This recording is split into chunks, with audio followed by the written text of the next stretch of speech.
Good evening and thank you for joining us. It was on this day, September 11th, 2001, that a group of terrorists carried out the worst attack on U.S. soil since Pearl Harbor. The day forever will be known as 9/11. It was a turning point that united Americans. But as Aarti explains, while the nation comes together today to grieve, it is divided on many other fronts.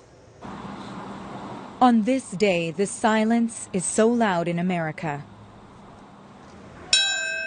marking the moments that led to nearly 3,000 people losing their lives. First, 2 planes struck the World Trade Center towers in New York. Less than an hour later, Flight 77 crashed into the Pentagon. Then, a plane downed in a field in Pennsylvania. Today, 15 years later, as it does every September 11th, patriotism and remembrance bring the country together. We stay true to what's best in us, that we do not let others divide us. On the steps of the Capitol to mark the anniversary, politicians of all stripes unified. But how reflective are these images of post-9/11 America?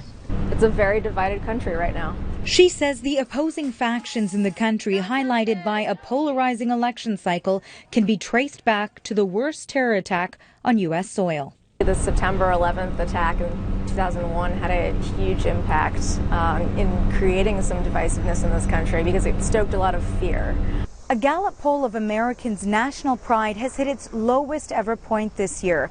Despite peaking in the years following the 9/11 attacks on the World Trade Center and here at the Pentagon, today tensions over racism, immigration, and national security seem to show a divided country with an intensified sense of fear.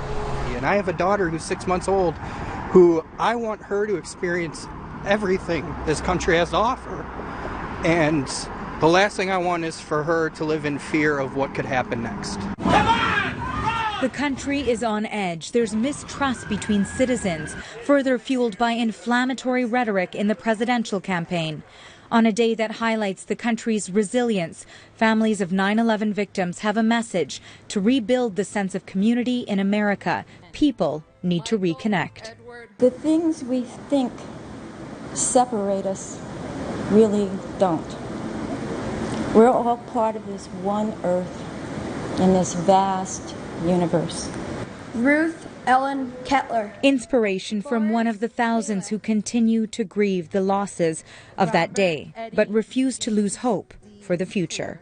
Aarti, Global News, Washington.